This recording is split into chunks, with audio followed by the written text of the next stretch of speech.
Hello coders, operating system के इस lecture के अंदर आपका स्वागत है। फ्रेंड्स, आज हम इस वीडियो में कवर करने वाले अपनी प्रोसेस शेड्यूलिंग के बारे में। फ्रेंड्स, ये प्रोसेस मैनेजमेंट का ही एक पार्ट है। एंड गाइज, ये यूनिवर्सिटी एग्जाम्स के अंदर बहुत बार पूछा गया आपका क्वेश्चन है, what is process scheduling. Friends, इस पूरे टॉपिक को बिल्कुल डिटेल के अंदर कवर करने वाले हैं। मैंने एक ओवरव्यू लिख दिया है कि क्या क्या इस वीडियो में होने वाला है। तो इन सभी चीज़ों को आप जाकर नीचे टाइम स्टैम्प्स दे रखे हैं, उन पर जाकर आप पर्टिकुलर पार्ट को देख सकते हैं। ठीक है, तो सबसे पहले स्टार्ट करते हैं व्हाट इज प्रोसेस शेड्यूलिंग, कि प्रोसेस शेड्यूलिंग होती क्या है।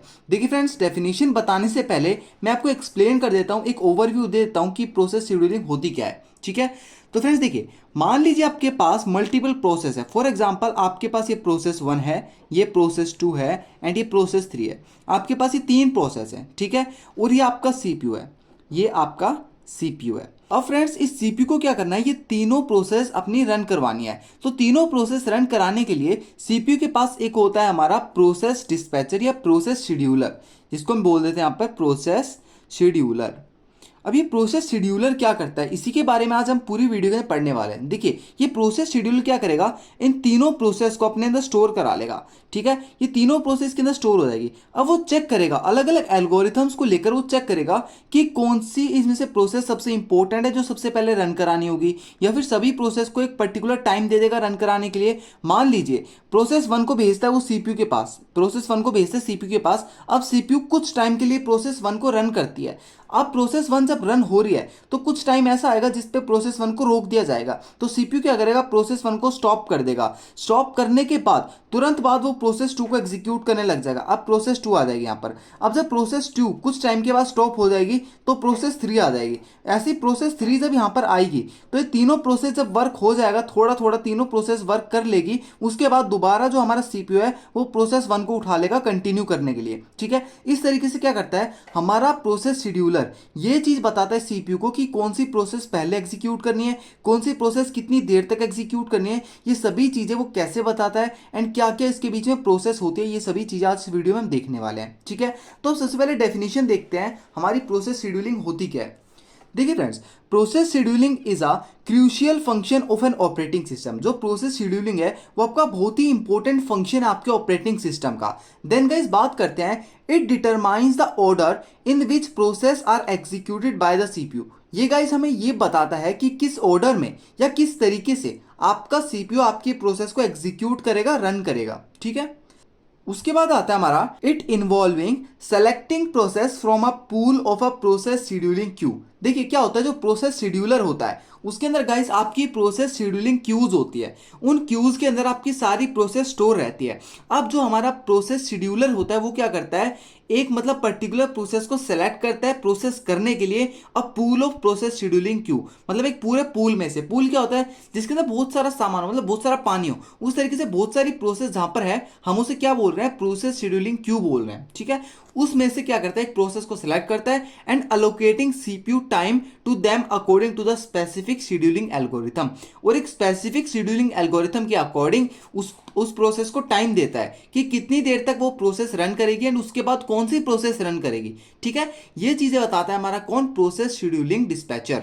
ये कौन बताता है, प्रोसेस शेड्यूलिंग डिस्पैचर बताता है। तो फ्रेंड्स, हमने यहां पर समझा प्रोसेस शेड्यूलिंग होती क्या है, मतलब जो हमारा प्रोसेस को शेड्यूल करता है कि प्रोसेस कब कैसे और कहां होने वाली है, वही होता है हमारा प्रोसेस शेड्यूलिंग। अब बात करते हैं प्रोसेस शेड्यूलिंग क्यूज के बारे में कि कौन कौन सी क्यू हम पढ़ेंगे प्रोसेस शेड्यूलिंग के अंदर। देखिए दोस्तों, प्रोसेस शेड्यूलिंग क्यू के अंदर हमारी 2 क्यू हम मेनली पढ़ते हैं। तो पहली क्यू होता है हमारी जॉब क्यू। अभी जॉब क्यू क्या होती है, ये चीजें देखिए। This queue use to contain all the process in the system. आपके पूरे सिस्टम में जो भी प्रोसेस चल रही होती है उन सभी को स्टोर करता है जॉब क्यू। जॉब क्यू क्या करता है, अभी क्यू क्या होता है ये चीज मैं आपको एक बार बता देता हूं। देखिए फ्रेंड्स, क्यू हमारा एक डेटा स्ट्रक्चर है। डेटा स्ट्रक्चर मतलब जो बहुत सारे डेटा को अपने स्टोर रखता है। तो क्यू एक इस तरीके का ब्लॉक होता है एंड इस ब्लॉक के अंदर मल्टीपल ब्लॉक्स होते हैं। अब देखिए क्या होगा, जॉब क्यू के अंदर हर एक चीज के अंदर एक एक प्रोसेस आएगी। तो मान लीजिए ये प्रोसेस यहां पर आई है, अब ये प्रोसेस यहां पर आ गई तो प्रोसेस 1 हो गई। जब प्रोसेस 2 आएगी तो प्रोसेस 1 यहां पर शिफ्ट हो जाएगी। अब जब प्रोसेस 3 आएगी तो प्रोसेस 1 यहां पर हो जाएगी और प्रोसेस 2 यहां पर हो जाएगी। इस तरीके से हमारा क्या हो रहा है, यहां पर फर्स्ट इन फर्स्ट आउट। तो इस तरीके से हमारी क्यू यहाँ पर काम करती है। मतलब क्या करती है, ये हमारी प्रोसेस को स्टोर करती है एंड जब भी हमारे सीपीयू को प्रोसेस की जरूरत होती है वो स्टार्टिंग से एक प्रोसेस को उठा लेता है। तो आप देख सकते हैं जो प्रोसेस पहले आई वो प्रोसेस पहले एग्जीक्यूट हो जाएगी। तो यही होता है कि हमारा क्यू, मतलब first in first out, Q का हमारा क्या होता है, ये एल्गोरिथम होता है। ठीक है, तो जॉब क्यू क्या करती है, बहुत सारी हमारी जो प्रोसेस है उनको स्टोर रखती है। उसके बाद आते हैं रेडी क्यू। रेडी क्यू में क्या होता है, this queues use to contain process that are ready and waiting to be executed by the CPU. देखिए आपकी सिस्टम के अंदर सभी जो प्रोसेस होती है वो कहां स्टोर होती है, जॉब क्यू के अंदर। अभी जॉब क्यू सिर्फ उन्हीं प्रोसेस को रेडी क्यू में भेजता है जो प्रोसेस रेडी होती है रन करने के लिए, या फिर जो वेटिंग स्टेट में रहती है। वेटिंग स्टेट मैंने बताया था, जब आपकी प्रोसेस बीच में स्टॉप कर दी जाती है और जब वो अगेन रनिंग के लिए बुलाई जाती है तो वो वेटिंग स्टेट से उठाई जाती है। ठीक है, तो जब हमारी प्रोसेस या तो रेडी होती है रन करने के लिए या फिर वेटिंग स्टेट के अंदर होती है तो उन प्रोसेस को कहां से उठाया जाता है, रेडी क्यू से उठाया जाता है। ठीक है, यहां तक चीज समझ में आई फ्रेंड्स।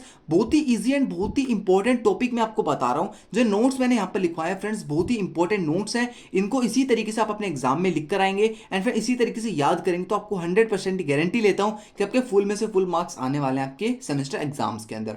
ठीक है, तो बात कर लेते हैं डायग्राम की हेल्प से कि कैसे कैसे ये प्रोसेस वर्क करती है। ये फ्रेंड्स डायग्राम मैंने बहुत ही अच्छे तरीके से एंड बहुत ही सिस्टमेटिक मैनर से मैंने आपके लिए बनाया है। ठीक है, तो देखिए सबसे पहले हमारे पास होती है जॉब क्यू। क्या मैंने बताया, जॉब क्यू। अभी जॉब क्यू क्या करती है, सभी प्रोसेस को इसके अंदर स्टोर कर लेती है। सिस्टम के अंदर जितनी भी प्रोसेस होती है वो जॉब क्यू के अंदर रहती है।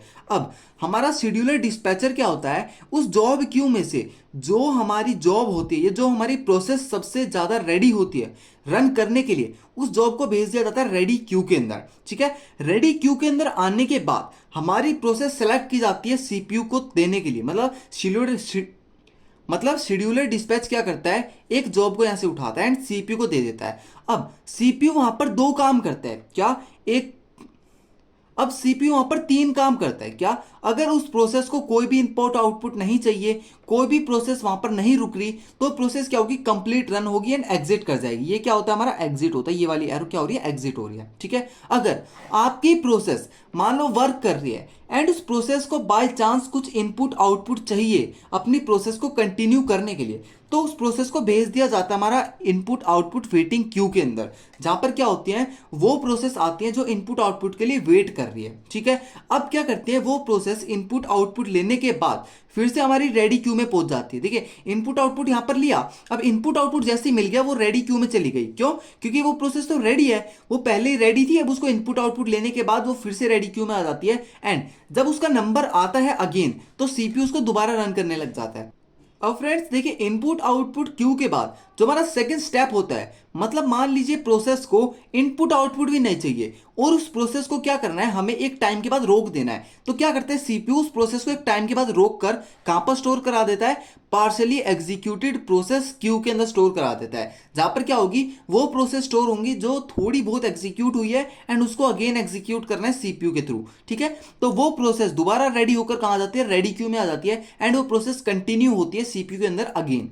तो इस तरीके से क्या करता है हमारा ये पूरा शेड्यूलर डिस्पैचर वर्क करता है। कैसे एक जॉब क्यू से एक रेडी प्रोसेस को उठाकर रेडी क्यू में लाया जाता है, उसके बाद रेडी क्यू से वो प्रोसेस सीपीयू में दी जाती है। अब सीपीयू तीन काम करता है, क्या तो वो कंप्लीट एग्जीक्यूट कर देगा उस प्रोसेस को एंड एग्जिट कर जाएगा, या फिर उस प्रोसेस को मान लीजिए इनपुट आउटपुट चाहिए तो इनपुट आउटपुट लेने के लिए वो इनपुट आउटपुट वेटिंग क्यू में भेज देगा, उसके बाद इनपुट आउटपुट लेकर फिर से वो रेडी क्यू में आ जाता है एग्जीक्यूट होने के लिए। एंड सेकंड केस क्या बनता है, हमारी प्रोसेस पार्शियली एग्जीक्यूट होती है, मतलब कुछ टाइम तक प्रोसेस एग्जीक्यूट होते हैं, उसके बाद सीपीयू उसको रोक देता है एंड दूसरी प्रोसेस को उठा लेता है एग्जीक्यूट करने के लिए, जिससे क्या होता है सभी प्रोसेस को अपना थोड़ा थोड़ा टाइम दे देता है एग्जीक्यूट करने के लिए एंड एक यूजर को लगता है कि सभी प्रोसेस एक साथ काम कर रही है। मतलब मान लीजिए आप स्पॉटिफाई चला रहे हैं, ब्राउजर चलाएं, वो सभी चीजों को क्या करता है सीपीयू रोक रोक कर चलाता है। मतलब पहले कुछ टाइम के लिए स्पॉटिफाई चलाया, फिर ब्राउजर चलाया, लेकिन हमें क्या पता नहीं चलता क्योंकि जो स्विचिंग होती है, जो कॉन्टेक्ट स्विचिंग होती है वो बहुत ही फास्ट होती है, हमारी मतलब सोच से भी बहुत ज्यादा जल्दी हमारा सीपीयू क्या करता है, इस पूरी प्रोसेस को स्विच करता है। तो इस तरीके से हमारा प्रोसेस शेड्यूलर काम करता है यहां पर। अब फ्रेंड्स बात करते हैं कुछ ऐसे एल्गोरिथम्स के बारे में जो हम क्या करते हैं अपने प्रोसेस शेड्यूलिंग के अंदर यूज करते हैं। तो दोस्तों मैंने यहाँ पर तीन एल्गोरिथम लिखे हैं, ये थोड़े मेन एल्गोरिथम थे इसलिए मैंने ये तीनों लिखे हैं फ्रेंड्स। यही आपके लिए बहुत है क्योंकि फ्रेंड्स आप एक यूनिवर्सिटी एग्जाम्स दे रहे हैं एंड फ्रेंड्स आपको एक ओवरव्यू होना चाहिए कि एल्गोरिथम्स कैसे काम कर रहे हैं। ठीक है, तो सबसे पहला एल्गो है हमारा शॉर्टेस्ट जॉब नेक्स्ट, क्या, एसजेएन। SJN क्या होता है? The process with shortest execution time is selected first. जो प्रोसेस सबसे कम समय में एग्जीक्यूट हो जाएगी उस प्रोसेस को पहले सेलेक्ट किया जाता है हमारे शेड्यूलर डिस्पैचर के थ्रू। वो उसको सीपीयू को प्रोवाइड करता है एंड वो छोटे समय वाली जो प्रोसेस होती है वो पहले एग्जीक्यूट होती है, क्योंकि देखिए जो प्रोसेस कम समय ले रही है वो पहले एग्जीक्यूट कर दी एंड जो ज्यादा समय लेगी वो लास्ट में एग्जीक्यूट होगी, क्योंकि ज्यादा समय जब लेगी कोई प्रोसेस तो बाद वाली जो छोटा समय लेने वाली प्रोसेस है वो रुक जाएगी। ठीक है, उसके लिए हमें अवॉइड करने के लिए क्या करते हैं, हम शॉर्टेस्ट जॉब नेक्स्ट का यूज करते हैं। ठीक है, उसके बाद आता है हमारा round robin. Round robin guys सबसे इंपॉर्टेंट हमारा यहाँ पे एल्गोरिथम है। क्या होता है इसके अंदर, each process is assigned a fix time slice and process are cycle in a circular queue. देखिए इसमें क्या होता है, आपकी एक प्रोसेस को एक लिमिटेड टाइम दिया जाता है एग्जीक्यूट करने के लिए। मतलब मान लीजिए एक प्रोसेस, यहाँ पर एक प्रोसेस है P1, अब इस प्रोसेस को एग्जीक्यूट करने के लिए टाइम दिया गया है 1 सेकंड, तो 1 सेकंड तक ये प्रोसेस एग्जीक्यूट होगी, उसके बाद सीपीयू इसको रोक देगा एंड प्रोसेस 2 को एग्जीक्यूट करेगा। अब प्रोसेस 2 एग्जीक्यूट होगी 1 सेकंड के लिए। ठीक है, अब जब प्रोसेस 2 1 सेकंड के लिए एग्जीक्यूट हो जाएगी तो उसके बाद सीपीयू क्या करेगा, अगेन प्रोसेस 1 को उठाकर फिर 1 सेकंड करेगा। इस तरीके से दोनों में कॉन्टेक्स्ट स्विचिंग चलती रहेगी एंड हमारा सीपीयू बहुत ही जल्दी जल्दी इनकी प्रोसेस को प्रोसेस कर पाएगा एंड हमें लगेगा कि साथ के साथ दोनों प्रोसेस एक साथ एग्जीक्यूट हो रही हैं। ठीक है, तो जो राउंड रॉबिन है वो गाइस हम अपने इन वाले सिस्टम्स के अंदर यूज करते हैं जो हम करंटली यूज कर रहे हैं। ठीक है, तो राउंड रॉबिन सबसे इंपॉर्टेंट एल्गोरिथम हमारा आता है। बाकी गाइस इन सभी के बारे में डिटेल के अंदर हम बात करेंगे आगे आने वाली वीडियोस के अंदर। तो अभी हम बात करते हैं अपनी प्रायोरिटी क्यू के बारे में। देखिए प्रायोरिटी क्यू क्या होती है गाइस, इसके नाम से ही पता चल रहा है कि जिन प्रोसेस को सबसे ज्यादा प्रायोरिटी हम देते हैं, मतलब जो सबसे इंपॉर्टेंट प्रोसेस है। जैसे मान लीजिए आपको अपने कंप्यूटर के अंदर एक वायरस स्कैन करना है, तो गाइस वायरस एक स्पॉटिफाई पे गाने सुनना और एक वायरस स्कैन करना, तो वायरस स्कैन करना एक बहुत ही इंपॉर्टेंट प्रोसेस है। तो सबसे पहले हमारा जो प्रोसेस शेड्यूलर डिस्पैचर है वो क्या करेगा, हमारे जो वायरस है उसको स्कैन करेगा, उस प्रोसेस को एग्जीक्यूट कराएगा, उसके बाद स्पॉटिफाई को एग्जीक्यूट कराएगा।